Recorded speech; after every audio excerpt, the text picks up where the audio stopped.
keep finding ways that we're helping partners finding either, balance in their life or focus or purpose. Practices that are going to help improve your project management skills or your finances. We're here to talk about setting long-term goals and then how to achieve them. Increasing your quality, therefore becoming the best place in town to work.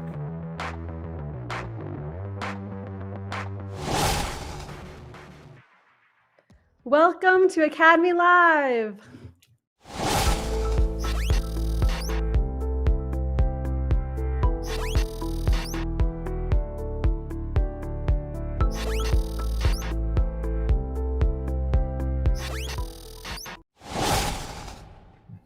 So welcome back to Academy Live. We are excited. This is, for your keeping track at home, this is our second show.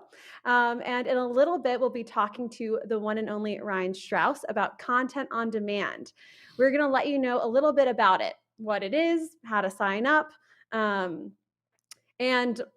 provide a little crash course on why you should take advantage of this amazing resource. So we'll take a look at the new launch page for Academy on Demand and what it means for our partners. It's something that Ryan and his team have been working on for a long time, and we're all very excited about. Now, we're going to break down how does a partner access Academy on Demand, as well as how, for our Pax8ers that are listening, how do they access Academy on Demand as well. We want to make sure that you're getting all the information that you need and that we work so hard to deliver to you. So for our first segment, we're going to start off with a little quote. Rex, do you mind introducing the quote to us? Yeah, so last week we were asked to talk about our mantras, right? And mine was, this is how we do business. But as I was working through trying to figure out what I wanted my mantra to be, a real close second was Mr. Thomas Edison with vision without execution is hallucination. And that one has really meant a lot to me for through my entire operations career. As I, progressed into that service manager role, and I decided to give up being the technician and start working on the business. Vision without execution is hallucination just really rang true. It drove me to really make that decision. Do I take a ticket and help a client, or do I really follow the highest and best use of my time, which is working on the business? And, I don't know, Chris, have you found that, making that decision to not do the in the business work, but work on the business has driven you at all? Oh, otherwise you're stuck on a treadmill. And I remember the phrase, the tyranny of the urgent, right? One of my favorite movie scenes that kind of relates to this is if you remember Men in Black. And there's a scene where Tommy Lee Jones' character is with Will Smith's character, and Will Smith's character is freaking out. Is like, God, don't you understand? We almost got blown up in the world news invasion. Tommy Lee Jones' character is just sitting there so calmly. He's like, kid, there's always a Tyrannian death ray. There's always something. And it's true. I think in our businesses, there's always the tyranny of the urgent. There's always this and that. And it can really be a distraction from us, usually highest and best use. I like how you said that. And really that focus and intent towards moving the business forward. So you're not on the same treadmill. You're not having always the same emergencies and interruptions. And I'm sure, Bessie, you see that in people that participate in instructor-led courses. You probably hear some of the same struggles in classes where people are talking about that. Wouldn't you agree? Yeah, I would definitely agree. I mean, I think this whole quote really does help to think about, you want to take action, but you want to have a plan before you take action. I know Rex and coaches have kind of taught us recently, actually, in one of our meetings, that they've been doing this for a long time, about there's a whole 5 phases of execution. So how you're moving forward and you're having this plan when you're enacting something new. And so we're kind of helping our partners in every different way about how they can move forward and have both a vision and also act on that vision. So there's a lot that we've been doing with Academy around this. Yeah, you'll hear me talk a lot about being in a peer group, and sometimes I'd be in the peer group and my peers would wonder how come we're getting so much done. And I remember the one word I would just say is execution, right? We take it to heart. We set these strategic and tactical goals, and we come back and every day we work on them. And that's why, vision without execution just has always meant so much to me. I don't know if you noticed, I'm not at home. Last week I was in the office in Europe, just outside of Amsterdam. This week I made my way over to the Bristol office. It's sort of a tech in the UK. And, Pax8's been going since 2012 in the Americas, but really in Europe only about the last 2 years. And we've got several offices. We've got a Farnborough office. We've got this Bristol office. And Pax8's done an amazing job of making sure that the offices are a place that the tech community wants to come to work, right? And that's why Pax8's been, really one of the reasons Pax8's been attracting some of the best and brightest to help support our partner community and grow, and live up to our vision or mission of being the the world's favorite place to buy cloud products. And our marketplace is just kicking butt. Is this environment that we work in? Of course, I'm across the street at the hotel because it is about 9:00 at night here. It's Rex, I'm thinking. I wish I could show off the office. Rex, I'm thinking about planes, trains, and automobiles. Last week you were in Zwolle. This week, in Bristol. What mode of transportation have you not taken?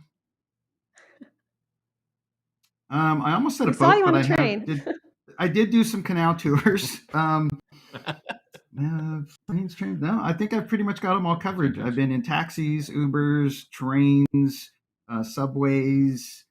It's been I've been over here 2.5 weeks now. My beard is growing out to the point where it's getting a little itchy, and I just have no idea how Matt Lee does it. No, that's a whole different animal, almost literally. But hey, Rex, that reminds me. I don't think anything that you've traveled on, any mode of transportation, has been nearly as cool as the side hustle thing that you've been having going on the last several months. I'd love to hear a little bit more about what you've been working on, this little side project you've had. You mind telling us a little bit about that? Well, I think we should kind of leave it up to the video. They asked me to do some video. I've been doing some work on this project for a while, and I've been recording myself. The more I do this live show, I don't know. I need to get more familiar with talking to the camera. So I thought, what better way than to maybe record what I'm doing on this project? And our producer, Jen, got a hold of that information, and she's like, "Can you do just a couple of minutes?" And really, this is pretty much what we came up with.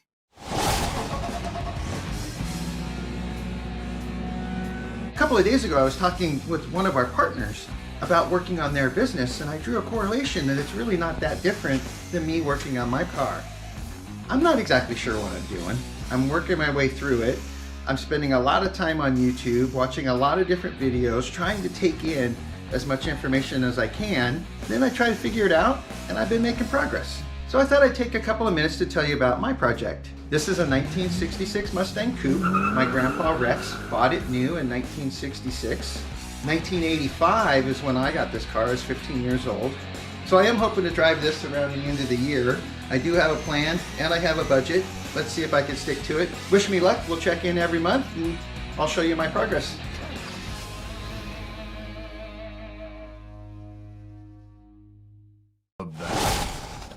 Well, that's amazing, Rex. So cool. Can you pick us up in Denver? I know it's, is it that far really from Seattle, Chris, you think? Only about 20 hours, 3 minutes, and about yeah, 47 I'm thinking seconds. probably 20 hours of driving, but roughly. let's make a date of it. Roughly 1,309 miles, and I mean, not that far.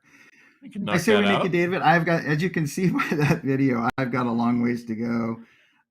Like I said, I've had that car since 1985, and it's been off and on running. It's kind of been this project. It's been a passion in my life. A long time ago, I decided to run a half marathon, right? And I had trouble motivating to train for it. So I found though that a few things. If I tell I'm doing it, right? So accountability, and I sign up and pay a little bit of money, then I go through and actually go through with it and run the half marathon or climb a mountain or whatever it is. So, and in the peer groups we talk a lot about accountability. So you can I just put on myself with thousands of Pax8 partners, and hearing me commit that I'd like to drive that about a year. Wow, Yeah. now I'm really There's gonna feeling the be pressure. there's going to be There's people a asking. We'll definitely look forward to updates every month and kind of seeing your progress. I know there's a little bit of lag, but we're just so proud of you, Rex, and we're really excited about your progress. And we're going to be holding you accountable. We'll be talking to you about it on the show, and looking forward to updates. I can't wait to see when it's on the ground and not up on a jack, and you're able to drive it around. I can't wait until that gets going. So very cool. But Um, I want to say, well, I want to kind of go back to hey, Rob, we got a picture of Rex driving that car maybe a few years ago. This is priceless. That guy had So hair. I'm not sure that's me, but that was just a few years back. So Rex, here's my question: what advice would you give your 15-year-old self? oh boy, that's a tough one. Well, the first thing that comes to mind is I don't know that I'd want to give any advice. I think through all the trials and tribulations and is what kind of made me who I am, and I kind of like person. So um, that's the first thought. Keith, I was 16. I was Eagle Scout, and I didn't distracted by girls, cars, paychecks, and it. I never finished that Eagle Scout, so I give myself to do that, especially now and a parent of an Eagle Scout. That's probably one I'd want to think about. The other one I might tell myself is just drive it like you stole it. Um, one of my personal lives, I guess, has become uh, is turning things you want to do, the things you've done. And I think maybe I wish I would have discovered that. So that's probably the best advice I got. I'd like to have heard that myself at 16, but like you said, I don't know that I would have listened. But thanks for sharing that. I want to kind of just reiterate kind of why we're here, and really that tell you that well, I'll tell you what, Pax8 Academy. Pax8 Academy Live is all. Thanks, Rex. Yeah, that was the look that I needed. Pax8 Academy Live is really all about enablement. We are really here to support our partners. We're here to support you. We want to help you build the foundation of a business that you want, the business that you want to create and build and can be proud of and can provide what you are looking to get out of your business. So every week we're going to be having experts and resources, vendors and resources from all over the industry to help share their knowledge, their wisdom, their experience with you. So we're looking forward to having you engage with us on this journey as we kind of gather each week to share experiences and to learn together. So really glad to have you here. Thank you for your time and attention. And this took a long while to get here, right? This seems like it just happened, but this has been a culmination of years of work and effort on everybody's part. So I kind of want to put the curtain back a little bit and kind of ask, so Rex, tell us a little bit about what did you used to do? What kind of got you to this point? My grandpa Rex was still alive, so it was before I was 12 years old, but he asked me what I wanted to do when I grew up. And I remember saying my dad uses computers and I like to fix things, so I want to fix computers, right? And it's amazing that that's kind of where I ended up. And the guy driving that car in 1986, I was working at the grocery store, rotating vegetables, bagging groceries and rotating vegetables. And I was pretty lucky. Some of the managers were honest, and they kind of told me they worked in the grocery store through college, and by the time they got their degrees, in the union, they were making so much money that they had to take such a big pay cut to jump into their careers that they were kind of trapped at the grocery store. And that scared me a little bit. And I left 1988 for a $5 an hour job in the computer industry. And I was at that company, and people thought I was nuts, and I got a lot of advice that that was a pretty stupid move, right? But Can't I imagine think that it was now. one of the That best sounds really decisions in scary. my Yeah. career. Yeah. And but I was still a college student. I was living at home. The money wasn't a big deal, but I was there 19 years, and I got the chance to grow from being a technician into being a service manager. In 2004, I got put in that service executives peer group. I think I've talked about that a little bit, but it was one of the 3 or 4 things in my career that really just changed the direction to, helping me learn how to be accountable to financial metrics and strategic goals and the best practice sharing. And I was with that company 19 years, and Alvaca Networks and Oli are still Oli's still my mentor and probably the person I'd call my best friend. Right? I just was at his son's wedding, and I still wanted to call him my work dad, right? And it was a big part of That's me. awesome. And I moved for some family reasons from Southern California up to Seattle. And I took a job as a VP of Managed Services. And some of you know Joe Panettiere. He's not with Channel 80 anymore, but he was there. And at the time, he did a story that I was the first person that he had met, with the title VP of Managed Services. And that was 2008. Uh, but while I was there, I started making this list of all these operational things businesses needed to work on. And I just went to work every day. I made a key decision. I'm not a tech. I'm here to work on the business and build a managed services practice. And I worked that list, and I did it again at another firm. Um, and I started getting reputation as a builder. And in 2010, I founded C-Level Operations with one real core purpose. It's to coach, at the time MSPs, now it's more IT solution providers, on changing and improving the way they operate their business so they can improve profitability. And then in 2021, May of 21, the acquisition happened with Pax8, and the group that was C-Level Operations became Pax8 Academy, and we're about 9 days away from the 2-year anniversary of that happening, and I am incredibly proud that all of the people except one guy that retired, but all of them came, and they're still at Pax8 2 years later.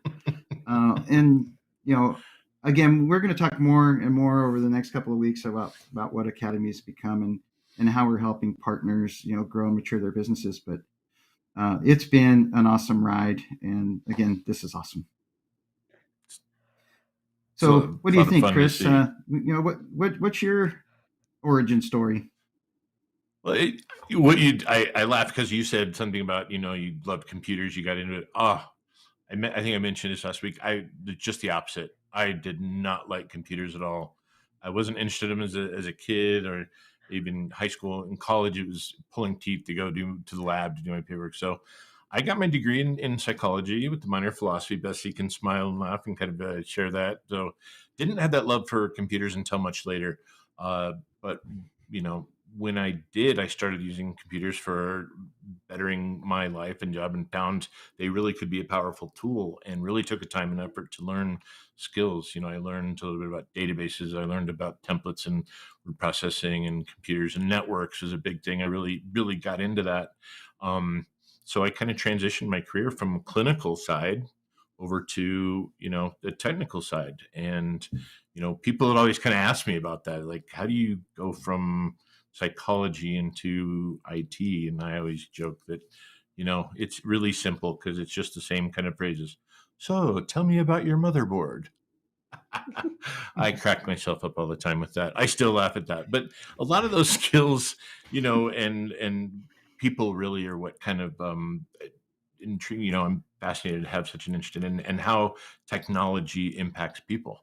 And so I'm really fascinated by technology and human behavior and the impact that it has. So taking that forward through having a career in technology as director of IT, as a database programmer, having these positions and then kind of finding myself like many people do, with a pink slip at a bad economic time and finding myself where I could find work but not a job. That was really the evolution of starting my own business that really kind of developed into an MSP. Again, like I said, back at the time, it wasn't called that, just a consultant, and then kind of did technology work, but really became an MSP and kind of grew that path. Had known about Pax8, was a partner for years, a lot of great people, a lot of great culture. Wasn't looking for an exit or change, but had conversations that led to here's an opportunity, and I couldn't be happier to be here and helping with, as I mentioned, tagline engagement, enablement, and education of partners. And thrilled to be here with you, Rex, and Bessie to help us do that. So, and Bessie, I appreciate the connection between psychology, but there's a lot more. But tell us a little bit about how you kind of got here. Yeah, so as Chris mentioned, my bachelor's degree was in psychology and English. Um, and I loved working with like kids in psychology, kids with autism I worked with throughout college. And I was graduating and I was like, what am I going to do now?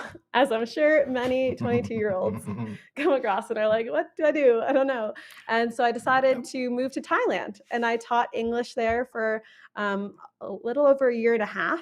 To first graders. I had amazing adventures, so much fun, and got to explore a lot. My first time in the education world was that introduction. I came back. Eventually, I had a quick pit stop in Italy where I taught English for a few months. And then I was back in Chicago, where I'm from, saw my parents, was trying to figure out what am I doing again. I wasn't sure just a few years later. And I decided to move to Denver. I was like, I want to stay in education, but I want to work with adults. No more of these first graders. And so I moved to Denver, got my master's in higher education. So you picked IT? yeah, exactly. Good call oh out. my gosh. I was looking for it, Rex. Good call out. Yeah, adults. Yeah, exactly. And so I worked in higher education for 5 years, working with adults. And I was working with faculty and helping them develop their curriculum so they'd have more career readiness skills. So hopefully students wouldn't be just like me, not knowing what they're going to do next. And so through that, I had an amazing experience building up that program. But I was ready for something different. And I came across Chris's posting about Partner Educator, and I applied. Actually, my 1-year anniversary is coming up in 2 weeks. So very exciting that I've been here this whole time and just making a difference, building curriculum with our subject matter experts and filling those business and technology needs of our partners. So that's my little background, where I've come from. And we have a guest coming on today, Ryan Strouse. Can we pull on Ryan, and we want to welcome you and just say hi and introduce yourself and a little bit of your background too. Oh, thank you guys. Hey, longtime listener, first time caller. Thank you so much for having me. Thrilled to be here, guys. Ryan Strouse. If you don't know me, haven't seen my face before.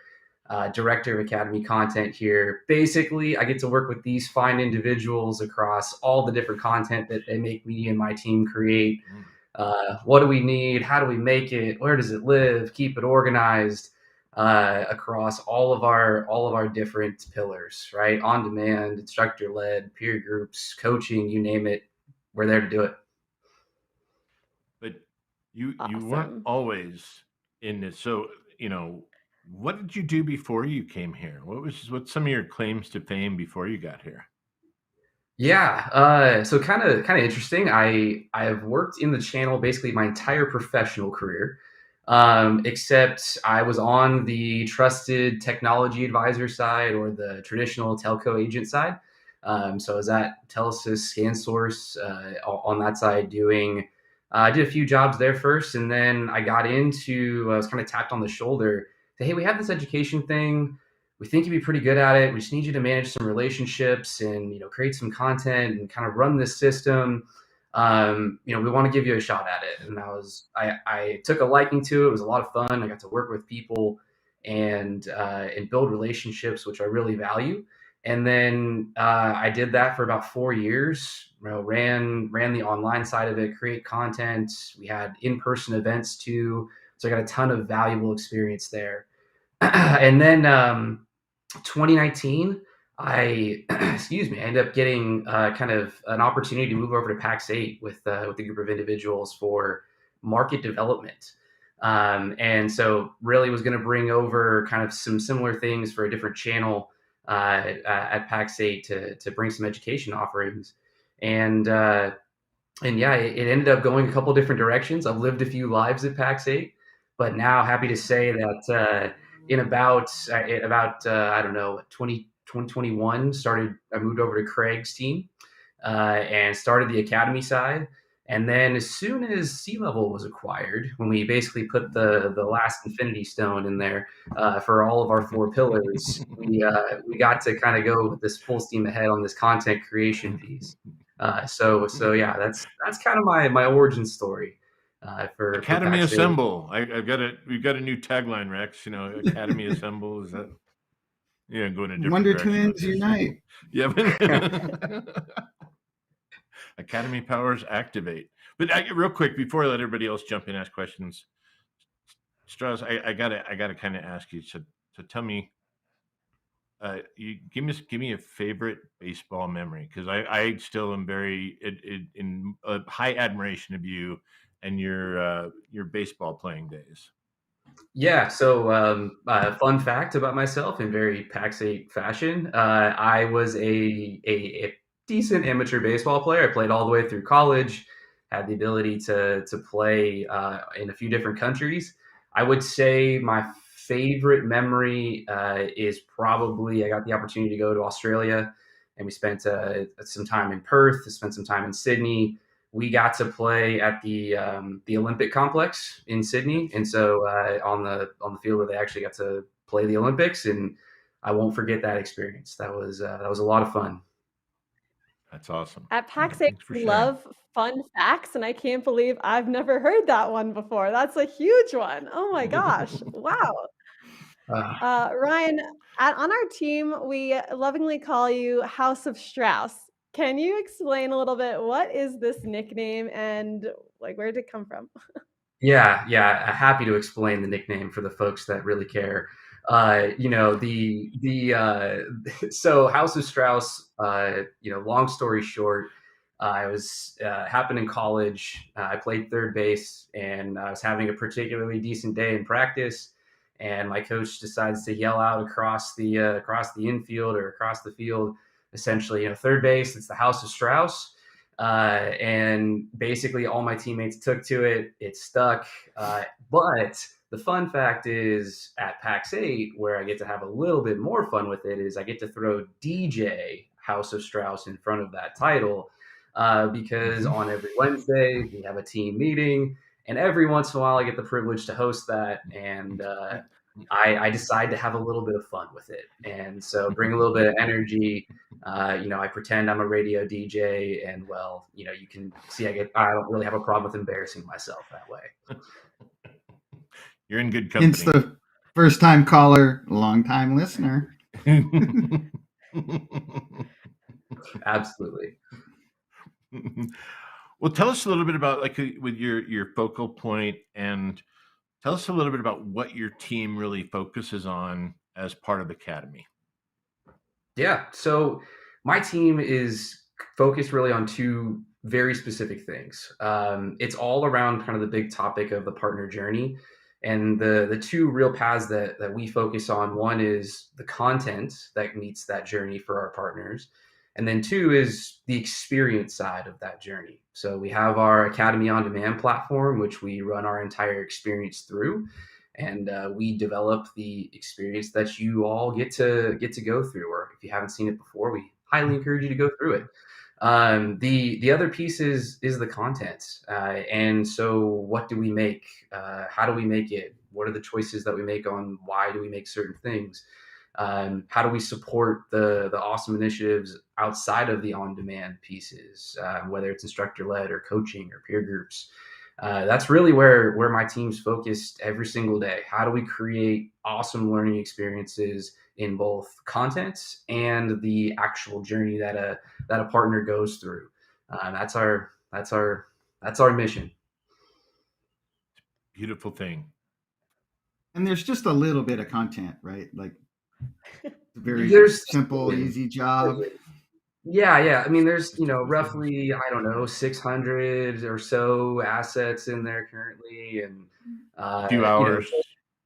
yeah, that's just a few things in there that we put together.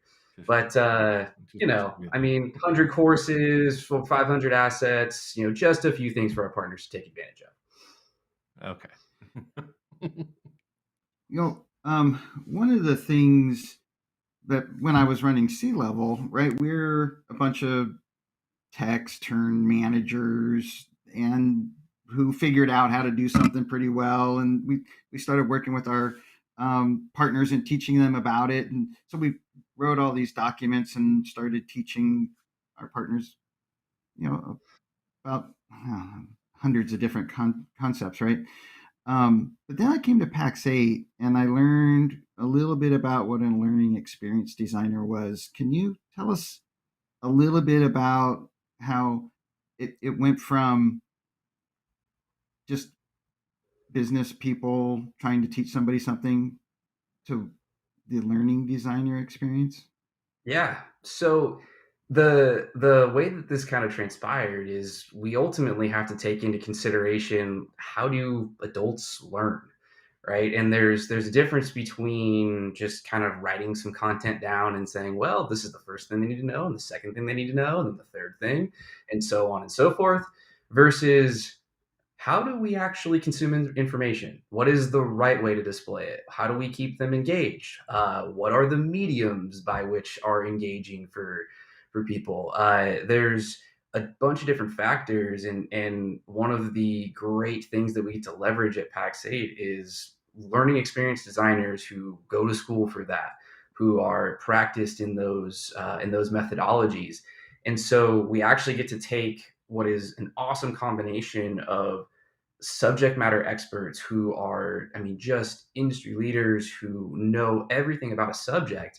And then I get to inject that information, that knowledge into individuals who can take that and say, what is the best possible experience that is going to help that person learn the material that this subject matter expert is trying to teach others? And so you get this really wonderful combination of excellent information and then presented in a way that is catered to how the learner learns best. And so that's kind of that's the piece of, hey, what does a learning experience designer bring to, instead of just, hey, I want to teach you this and then this and then that. It's how do we organize it? How do we put it together? How do we actually use the methodologies that adults learn through the method that adults learn to present that information the best? Methodology, And I huh? think, Like there's a yeah, I think design that's behind this.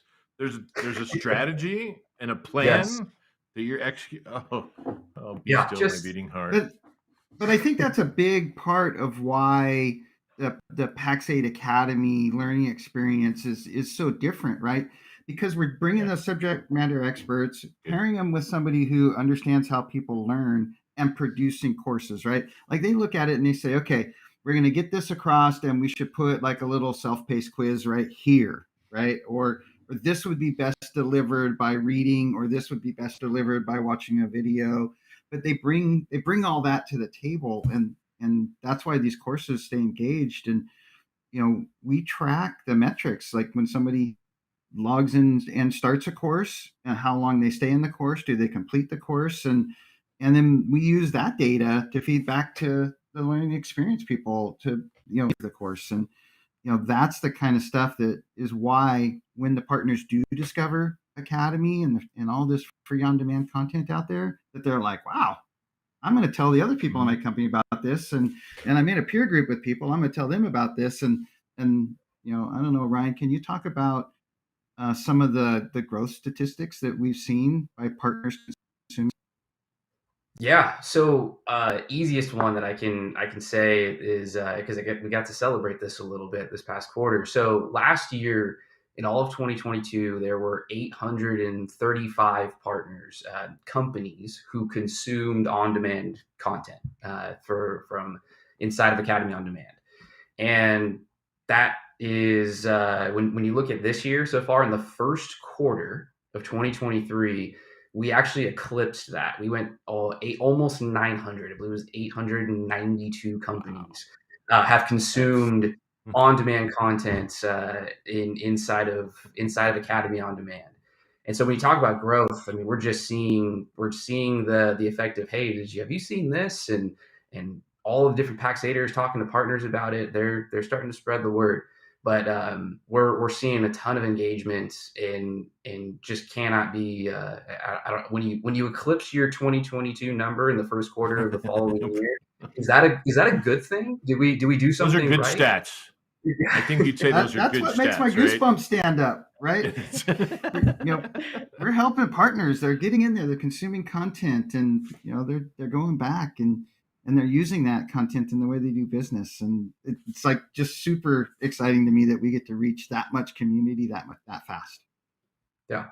And I think about Rex was kind of talking about this cycle of how it kind of perpetuates people, and they tell a friend, but I think there's a feedback loop there that I think it's really critical. So I want to kind of ask you, tell us a little bit about how you decide, what content is created, how your team kind of decides this is what's important, and how we get the material and how do we produce things. What's some of that cycle like?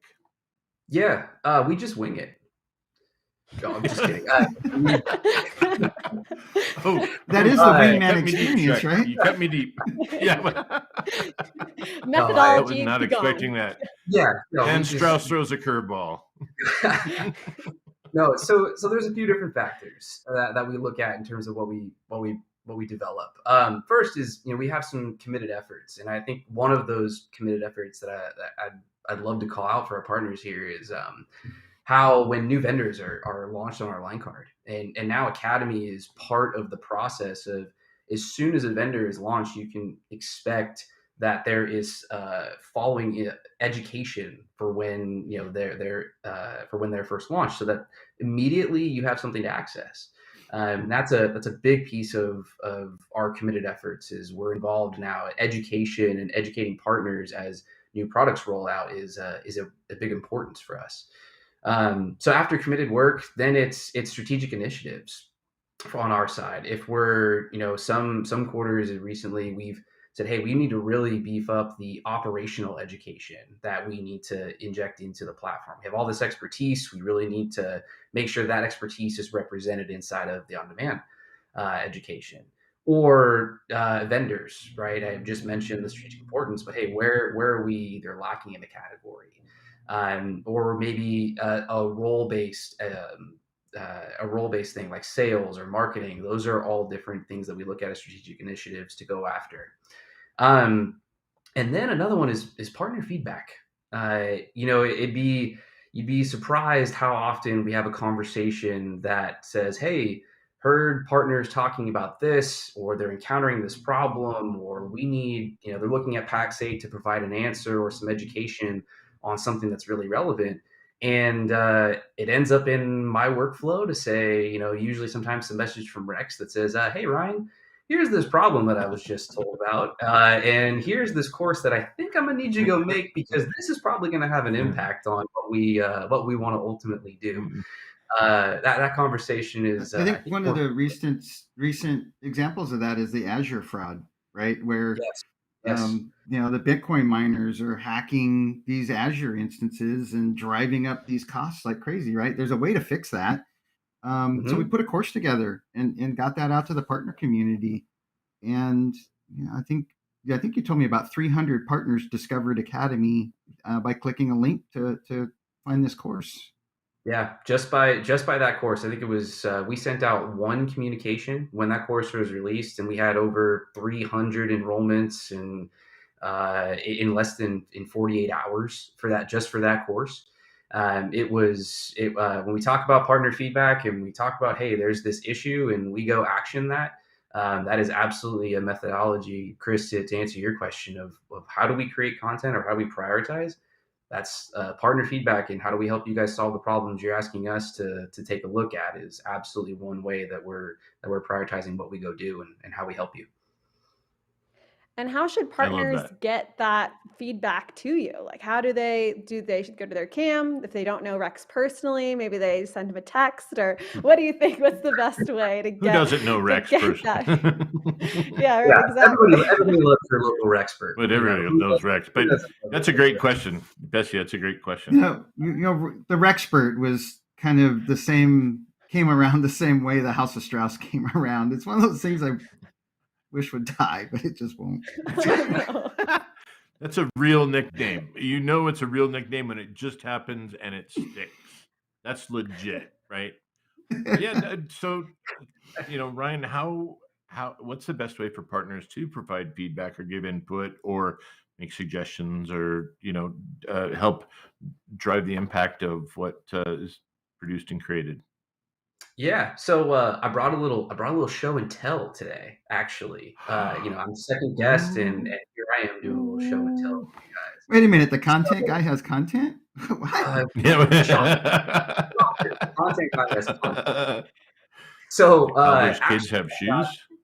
I've got a graphic here of the contact page inside of Academy on Demand. So there's two things. One, left-hand side menu there, at the very bottom, there's a contact Pax8 Academy. And so if you click that, the subsequent page that follows actually has a way that you can reach out to us. And so, you can report an issue, whether it's course or login. You can tell us if you have an idea. You can tell us if something is not working. You are more than welcome, and we have an official way. Go ahead, send us. We want to know. We want to know ideas. We want to know how if something in our materials needs to be updated. That is how you can best get that in front of us, and we take those ideas and we're looking at those almost all the time. So best way to reach out to us. I know there's also the email address that we have, which is Pax8 Academy.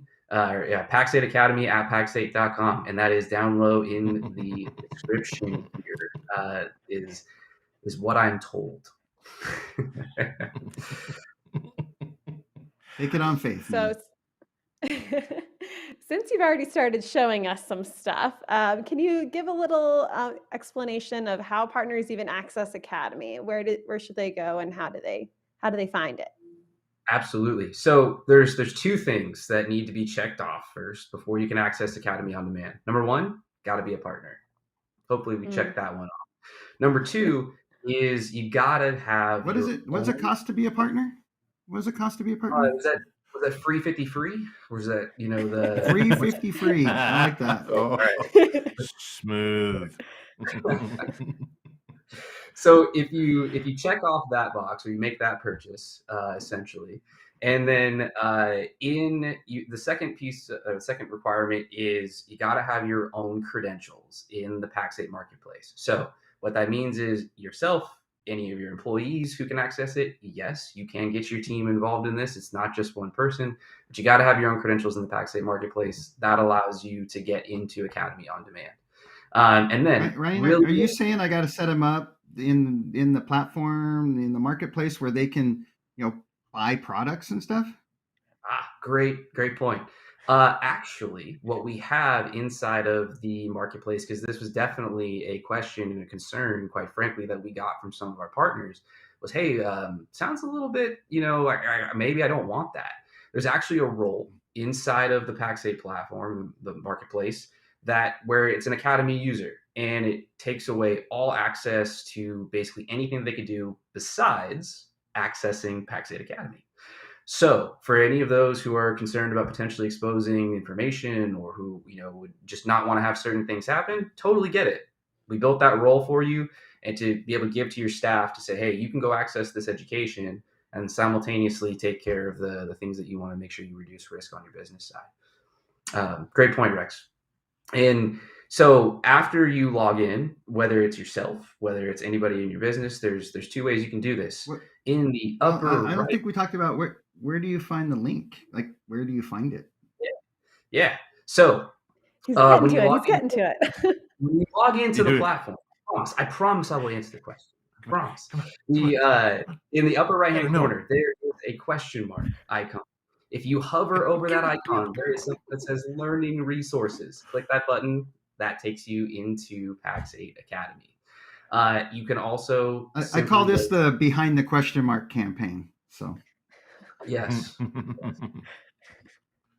Yeah. If you already have your credentials, you can also go to academy.pax8.com, and that will also allow you to log in that route. But if you're going through it for the first time, you're going to want to make sure you go through the marketplace. Academy.pax8.com. Sounds easy. That is the intention. That is the intention. It's just that easy. Perfect. Ryan, so what do who's this really for? You talked about anybody, in the business, but really who's using Academy and who is it really designed for? Yeah. The people using Academy, or the partners using Academy, are those that are interested in either growing their business, gaining efficiencies, or reducing risk. Anybody who's interested in doing one of those three things, whether it's the owner themselves, service manager, sales and marketing, a tech, those are the individuals using Academy.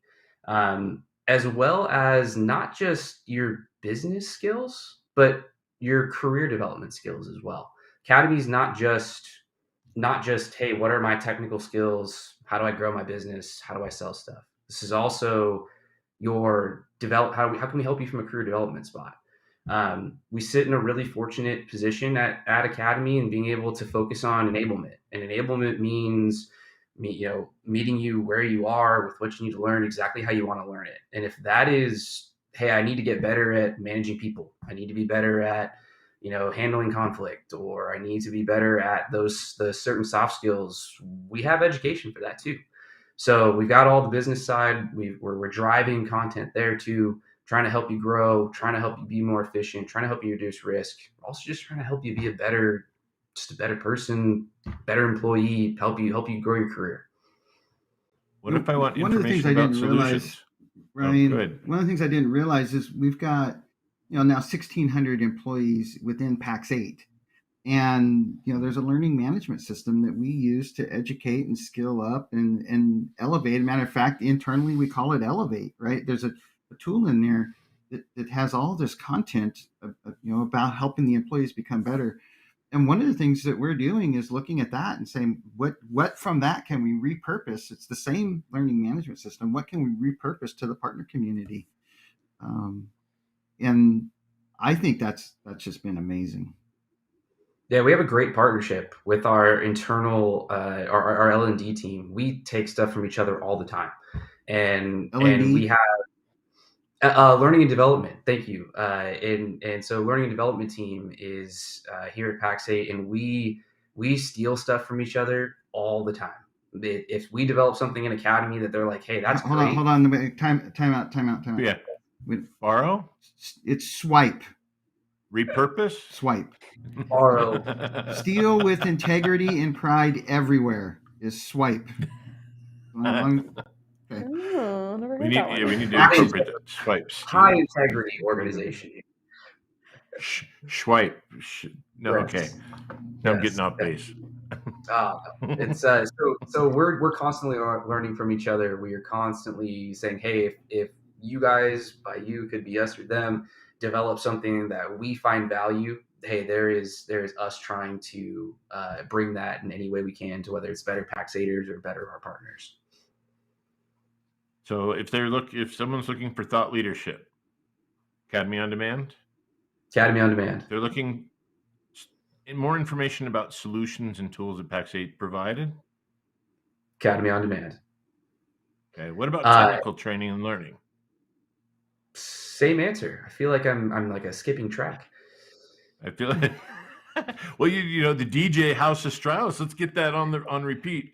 Hey. Academy on demand. Yeah. I just pointing out ridiculously just all the different resources and who this applies for. Again, it goes back to that meeting the partner where they're at with what they want to learn and how they want to learn it. This is a great avenue for any role: owners, service managers, operations managers, dispatch, technicians, project managers. Anybody in the organization has some benefit from this, some capacity. So just really reinforcing what a tremendous value this is for partners, and kind of how best to access it. Can you give us some examples of what are some of the most accessed or most requested courses? Yeah, three courses easily come to the top of mind. First one, we talked a little bit about this already. The threat of Azure, the threat of Azure consumption, and this was a course that Rex detailed a little bit about some of the cryptocurrency and the crypto mining and some of the bad actors that are out there. And what it is it's a technical course. It details all the way through how to combat that, the different steps that you can take to mitigate those risks that you're encountering by, settings that you may or may not have known need to be enabled. And so it walks you through from an Azure perspective of how to mitigate those risks. And we shared some of the engagement numbers earlier, but easily one of the most popular courses that we have. Second one I would call out is how to break through your next business plateau, which is actually done by one of the hosts here, Rex.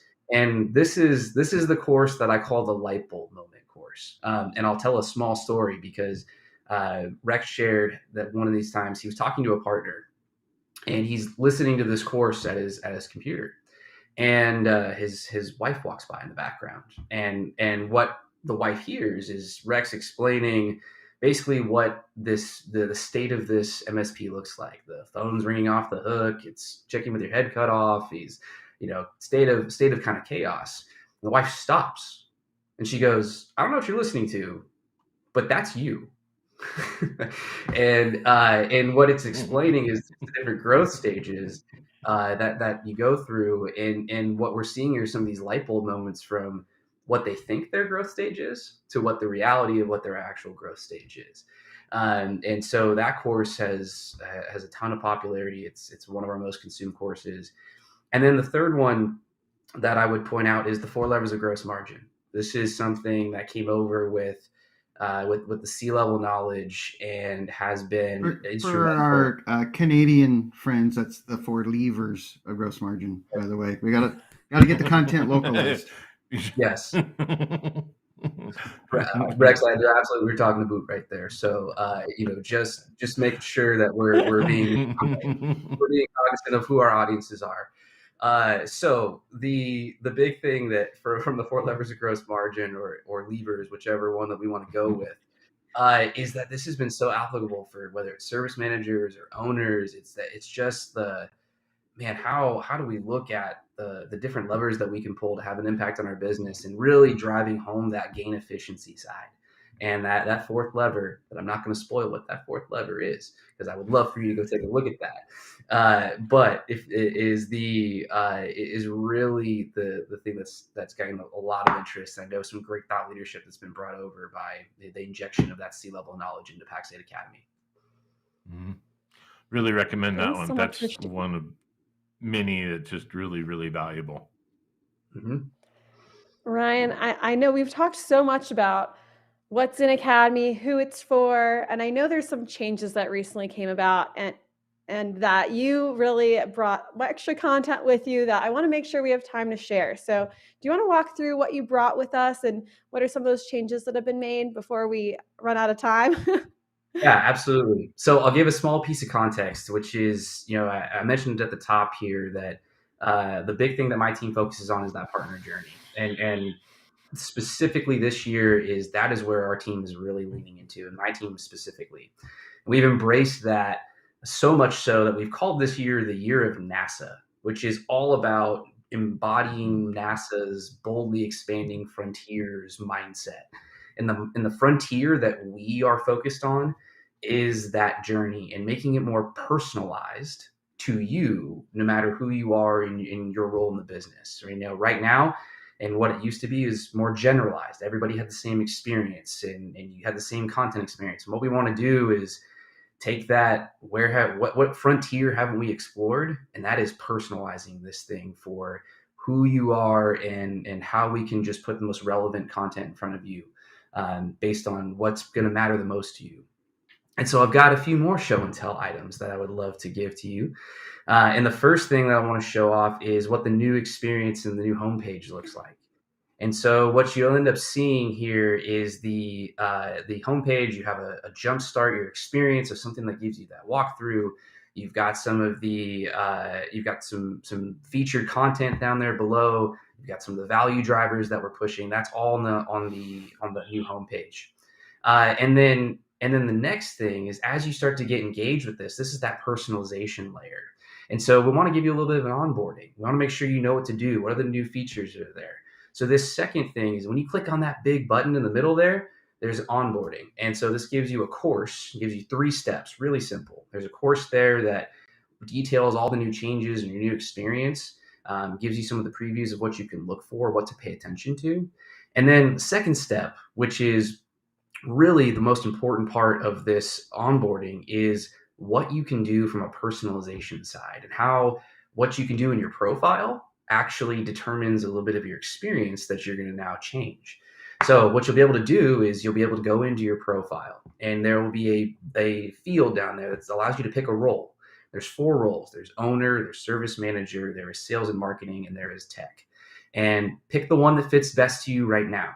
And this will actually change some of your experience. It's going to change the content that's towards that role. You're going to see some new changes on the dashboard.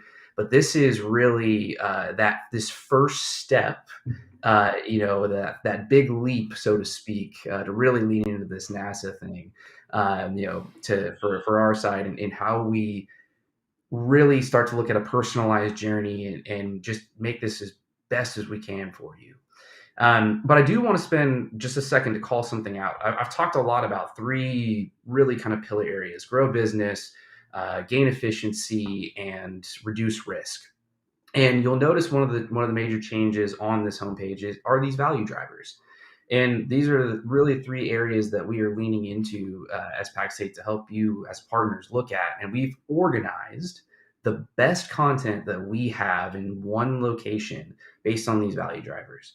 And so by clicking on any one of these tiles, what you'll end up seeing are the either hubs or the different pages that we have that put this content in front of you related to that value driver right there, all right at your fingertips. And so that's something I would encourage anybody to take a look at here. And so those are the highlights of the new experience. Please go check it out. I'm just so impressed and proud of all the things that have been accomplished, and really appreciate all that you've contributed to your efforts on the content and on demand. It's fun to see how much it's grown, in Ryan, the last year. Can you give a little bit of a shout out to some of the people that have helped on the content team? Absolutely. So none of this is possible without the awesome members of my team: Amanda Glidden, Olivia Reed, Alec Lefebvre, who are all involved in the content creation, the experience development. I have the privilege of being able to leverage their awesome brain trust and basically just go advocate for how do we make this thing happen. It is their brainchild that has brought this together and pushing this forward. So cannot speak highly enough to the talents that I have underneath me, and the ability and the privilege that I have to work with them each day. They made this possible. How about some of the learning experience designers that we borrow from our learning and development group within Pax8? Some of the people that bring this to life on the screen. Yeah. So Abby Waterman, we've got Nick Calabrese. Hopefully I've said that right. I'm never sure it's Calabrese or Calabrese. And also I know I'm omitting one, but the LXD team that we get access to are some immensely talented people. They take the thought leadership that we try and deliver, they put it in a fantastic experience to ultimately bring the best possible way to help you learn a topic, any topic we want. So to that whole LXD team led by Brian Bishop, I'm sorry if I omitted anybody that I really shouldn't have, but that is a wonderful, wonderful group that we get to leverage each and every single day that delivers awesome content for you all. Awesome. Thank you so much, Ryan, for being on the show and for telling everyone that's listening all about Academy On Demand. It's for everyone. It's going to help you. So thank you so much, Ryan, for coming and talking to us. We want to thank the one and only Ryan Strouse. House of Strouse, for joining us. So next week, we're going to be focusing on Kaiser, and I will be talking you through how you can benefit from instructor-led courses. So get ready to hear all about that from us. It's going to be a lot of fun. And remember that we are live every Tuesday at 2 p.m. Mountain and on demand always. Do not forget to subscribe and like us on our YouTube channel. Rex, can you close us out? Today I had the honor of going to the Williams Formula One event center for the Pax8 mission briefing in the UK, and I was meeting with about 100 partners, and it reminded me that I talked a little bit about Oli in the beginning of the show, but he'd send me off to some event, some trade show, something. And when I got back, I knew he was going to ask me this question. He'd say, after having been to that event, what are you going to do differently in the way we run our business? And I remember kind of being stressed about what I'm going to say. Like I'm going to have to answer this question. I ponder it and I think about it on the drive back, but I always had a good answer. And I saw him at my daughter's wedding a couple of years ago, and somehow this topic came up, and I asked him, I told him that was always difficult, and he said, "You know what? I'm going to share a secret with you. I never really cared what you said. I just needed to know that you knew what it was." So, kind of along those lines, after the show today, what are you going to do differently tomorrow? Thanks, everyone. Bye. Love it.